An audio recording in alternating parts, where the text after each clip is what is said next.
Donald Trump says his appeal goes far beyond traditional Republican voters and claims he will win traditionally Democratic states in the Rust Belt, places like Michigan, Wisconsin, Ohio, and Pennsylvania. To do that, he needs working-class white voters, not only to support him, but to turn out and vote. And I think we're going to get a lot of the Bernie Sanders voters, because one thing we had in common, and it's not a lot, but he knew that trade deals were terrible. And I know that trade deals are terrible. The difference is I can fix the trade deals and make them phenomenal. Harlan Hill, Democratic strategist, supported Bernie Sanders, and now he is pulling for Trump and trying to bring some of his fellow feel the burn folks with him. Harlan, nice to see you. Help me understand this. Are you supporting Trump because of his message and how he delivers it, or actually because of his policies?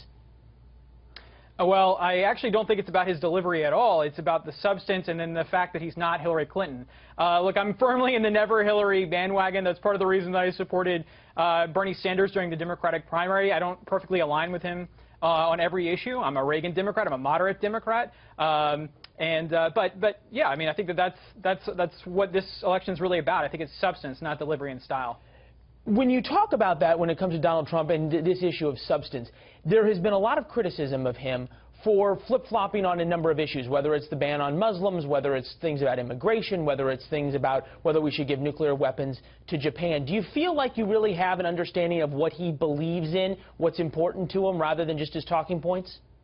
I'm going to disagree with the premise of your question there. I don't think that he's flip-flopped or backtracked at all. I think that he's re-articulated what he had misarticulated previously. I mean, the Muslim ban, it's a ridiculous thing to say that you're going to implement because it's impossible to implement. We don't know. You can't just look at somebody and say that they're a Muslim, and nor would you want to just eliminate that type of immigration just because somebody, is part of a particular religion. I think that instead what he actually meant and what he misarticulated the first time with that specific issue was that we were going to prevent people from migrating to the United States from terrorist hotbeds. That's what he should have actually said. That's what he's saying now. I think it's an articulation issue.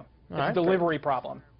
Delivery problem, which to your point earlier, you said delivery, at least to your mind, as this comes to you supporting Mr. Trump, doesn't matter. I'm interested in when you're saying you're in the never Hillary camp. Do you feel like there's a lot of Bernie supporters who are in the never Hillary camp? One exit poll, West Virginia, said that 40% of those voting for Sanders said they would never support another Democrat. They would rather go for Trump. Are you seeing that? Are you feeling that energy? Yeah. I'm definitely seeing that, and I know that I'm scaring some of the Democratic establishment because of all of the pushback that I've received. I think that example in West Virginia is a little bit higher than what we're going to see nationally. Give me some example of the pushback you're getting. Oh my God! I'm not gonna name names, but the emails, the phone calls, the tweets. I mean, it's been very, very nasty. But even from people that I'm friends with. Emails and phone calls. Are people saying, "Hey, look, you could really hurt us"? Are they threatening you? What's happening? Yeah, saying I'm never going to get another campaign in on the Democratic side of the aisle. And look, I've lost a lot of business because of this. Not all of it, but I've lost a lot. But this is what I think, and I think Hillary is dangerous to the country. You said you've lost a lot of business. I'm assuming that's Democrats who don't want to hire you now. Are you talking to any Republicans? Have you talked to the Trump campaign about trying to work with them at all? I haven't spoken to them, and I want to be, outside the campaign. I think I can do a lot more from this vantage than from within, but we'll see. Certainly a unique message. Give us a sense of your feeling from the never Hillary camp. We had Garland Nixon on earlier, also a Bernie Sanders supporter, saying, hey, look, we've got somebody who a couple of weeks before the convention is being interviewed by the FBI. Maybe it's time we switch horses. Do you think that's even possible? Are you hearing those same kinds of things from other Democrats as well? Barring an indictment, a proper indictment at this point, I don't see how that happens. I mean, look, if you take the email server out of the equation and you just look at how she's handled the cover-up with the destruction of evidence, the obstruction of justice, there's no question she should be indicted on some counts. No question.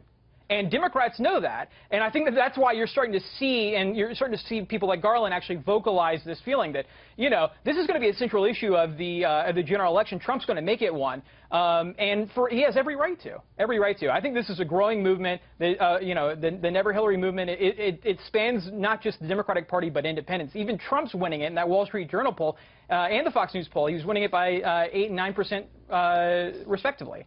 So it's not just Democrats she has a problem with, it's independents. All right. Appreciate you being here, sir. Come back and join us as things go on. Interesting conversation. Thank you.